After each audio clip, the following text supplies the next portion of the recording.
Hey guys, what's up? It's Alex here. Today we are here with a brand new video, and today we're going to be talking about the top 5 F1 title deciders. And you might be able to tell from the video that I've actually got some new lighting set up here. I've got one a bit further away because when they're as close as the one that's on my left hand side here, it absolutely obliterates my eyes. It's a little bit too bright. So yeah, I put one a little bit further back. Hopefully the lighting is a lot better than my previous videos. That's the aim at least. So nonetheless, hopefully that's a little bit better, and let's get right into the video. So the first one on my list here is 2007. So it's Kimi Raikkonen versus Lewis Hamilton for the 2007 World Championship. It's around Brazil. Hamilton's already bottled it in Canada. Basically, he only had to score like 2 or 3 points in the last 2 races of the season to win the championship, and considering the season he'd had before it, that looked pretty easy. It looked like he was quite easily going to be getting those points, but he threw it away in the gravel trap in the pit entrance in Canada. And then when we got to Brazil, Hamilton had the worst luck in the world. All of us Brits were hoping, I'm sure most of us Brits were hoping Lewis Hamilton was going to win the race. I was cheering on Lewis Hamilton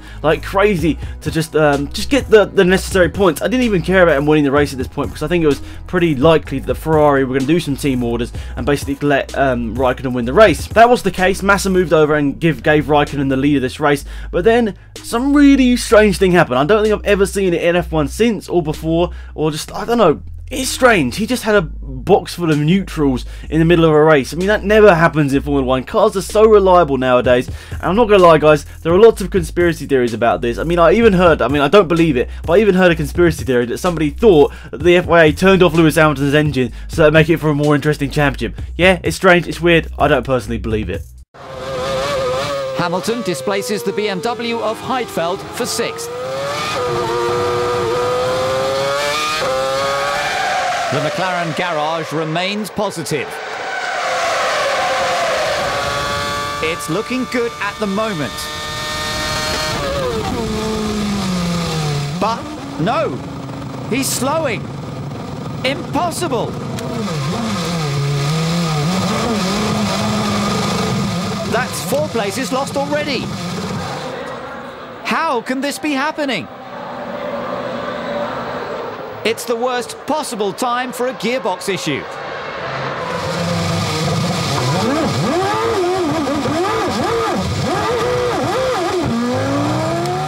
Somehow the system resets itself and he manages to get going again. But he's way back. The Ferraris have really got the measure of McLaren when it matters most. But nonetheless, Hamilton unfortunately did have a load of problems in his car, meaning that he had to fight back through the field. He did a good job, but didn't quite get enough there. And Raikkonen went on to win the race and win the championship. But what an intense championship finale. Hamilton, in his debut season in Formula 1, absolutely... it's like a miracle. Like, nobody expected that to happen. Nobody expected him to come into Formula 1 and challenge for a championship that early. But whilst that was incredible, somebody who was going for their first championship as well was the person that's second on my list. It was Michael Schumacher and Damon Hill, both of them vying for their first world championship ever in Formula 1. I'm pretty sure it's Adelaide here, the last race of the season. The two are battling wheel by wheel, and it was incredibly close the whole season, and it all came down to this race. And I'm quickly voicing over this bit, guys, because I made a slight mistake with the information. It was a close battle between them throughout, but Damon Hill went for a move down the inside of Michael Schumacher. There was contact. It's still tough to call who you'd actually say was to blame for the accident. Was Michael Schumacher sort of turning in a bit too viciously to block off Damon Hill, or was Damon Hill just going for a move that was never going to come off? I mean, personal opinions down below, but it's quite a 50-50 one, this one. It's over now, and it's a bit of an empty feeling, but I think I gave him a good run for his money. It was a very great battle between me and Damon, but nevertheless the feeling about the championship, winning the championship, it's a dream. There's definitely a lot of controversy about that whole accident there. Once again, I think Michael Schumacher's whole F1 career was sort of surrounded by controversy. I mean, was he cheating at Ferrari? You know, the crashes at Benetton to win the championship, that sort of stuff. But nonetheless, he's an F1 legend, and I think we've all got to respect that, and rightly so. It's in the top 5 of my craziest and most enjoyable championship finales because, wow, we did not expect that. Not that I was alive, but, you know, the people at the time, yeah, you know. So two of the greatest drivers ever in Formula 1 history, Alain Prost and Ayrton Senna, are going for the 1989 F1 World Championship, and the two have been crazy close throughout the whole season, and it all comes down to the last race of the season here in Suzuka. And well, we all sort of, well, people at the time would have expected maybe something to happen, but they didn't maybe expect to happen what it actually did, because the two going side by side into the last couple of corners here, and into the chicane at the end of the lap. Ayrton Senna's going for a bit of a lunge down the inside, and Prost turns in, there's contact, and well, Prost is out of the race. Ayrton Senna continues, he uses the escape road to do so, and apparently through doing that, he actually, basically through the FIA rules at the time, gets disqualified. Senna now was a lot closer to Alain Prost and within sight or striking distance of him as he went down the inside coming up to the hairpin. Well, that was the controversial incident of the season. The two cars stationary, locked together with their wheels. Alain Prost unbuckling himself and climbing out of the car, saying to himself, well, that's all over for me. It could well be all over for him as well. This is a very dubious one because at the time the FIA had a French president who apparently was very in favour with Alain Prost, and he wanted obviously Alain Prost to win. So it was very strange, the whole sort of turn of events, that Senna was disqualified for using an escape road when Prost apparently had done the same thing earlier on that season and hadn't got disqualified. It was an incredibly weird turn of events, but it did mean that Alain Prost was the world champion after all of that, even though Ayrton Senna probably rightly was the champion. But then again, did he force the contact? This is where I get in a lot of controversy because I wasn't alive at the time and I don't really know. So let's move swiftly on to 2010. Alonso, Webber, Vettel and Hamilton are all battling for this championship. The last race of the season. Hamilton's I think 24 points off, so basically he needs everyone else to retire and him to win the race to have any chance. So really he wasn't sort of in that battle at all, really, like realistically. But nonetheless, Vettel, the outsider of the top three, Webber, the second most likely person, Alonso was the most likely person to win this championship. But what unfolded in the next few laps was absolutely mental. Basically, Alonso tried to copy Mark Webber's strategy. He was trying to cover off Webber throughout this race, and through doing so, he actually ended up getting stuck behind Vitaly Petrov. And I think we all know what happened next. This clip has been used many a time. I think I have to link it down in the description, otherwise I get copyrighted, but I'll put a picture on the screen. He got stuck behind Vitaly Petrov for the rest of this race, and then he sort of, after the race, he was like, give me some help, mate. I mean, they're not racing for the same team, they're not even friends, but nonetheless, Petrov ruined that race for Alonso. I mean, he wasn't doing anything wrong, he was racing, but he ruined that race for Alonso, meaning that Alonso didn't win that championship, and still, to date, Alonso only has 2 world championships. Okay, Sebastian, good job. I need to wait until everybody crosses the line. I need to wait, but it's looking good. You just wait, sunshine, you just wait. Hamilton, P2, Button, P3. There's another 2 cars coming round in 15 and 16. Rosberg, P4, Kubica, P5, Du bist Weltmeister! Oh, thank you, boys. Unbelievable. Thank you, I love you. Sebastian Vettel, you are the world champion! The world champion, well done, enjoy it! You are the man! Yes! What an incredible day for Sebastian Vettel. Against all odds, he managed to come out of that race world champion. The scenes after that race were absolutely mental. I mean, I think he was in a state of shock, as was the whole Red Bull team. If they expected anyone to win that championship, it would have been Webber from that team. I don't think they really honestly expected Vettel to win it, even though I think the whole Red Bull team would have preferred Vettel to win it because they were, you know, a bit more a fan of Vettel. Nonetheless, it all turned out that way, and Vettel went on to be a 4-time world champion. So the last one on my list is, for me, I think the most sort of personal one, because this was the second year of Formula 1 I sort of started properly watching in 2007. I had watched F1 before, but 2007 was when I started watching every single race and every single qualifying practice, all that sort of stuff.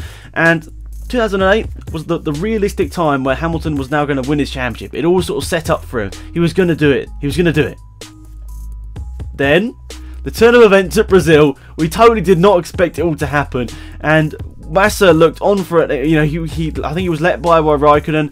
You know, he was on to win this championship. It was all going perfectly for Massa. He was gonna win this championship until the last corner on the last lap, where Lewis Hamilton comes across a wild Timo Glock going very slowly on the wrong tyres. He overtakes him and wins the championship on the last corner of the last lap of the last race of the season. I mean, when I say it like that, you can't make it up. It's impossible for that scenario to ever happen again. I don't think it ever will. And only 1 lap remains. Glock's sector times are perfectly healthy on the dry tyre. He's doing fine, and the championship is slipping away from Lewis Hamilton. Right, let's do it. Glock's done a 1:28, but he's 15 seconds clear of them. So Glock can tip tiptoe around the last lap and get the job done. Hamilton then has got to have a major attack on Vettel. Has he got the pace to do that? And of course Vettel is powered by the Ferrari engine, so he is highly motivated. You can see that the back of Vettel's car is swirling away. Hamilton just doesn't seem to have the pace when it matters. He needs 5th or better to win the World Championship. He is currently 6th, and he runs one up late on the braking.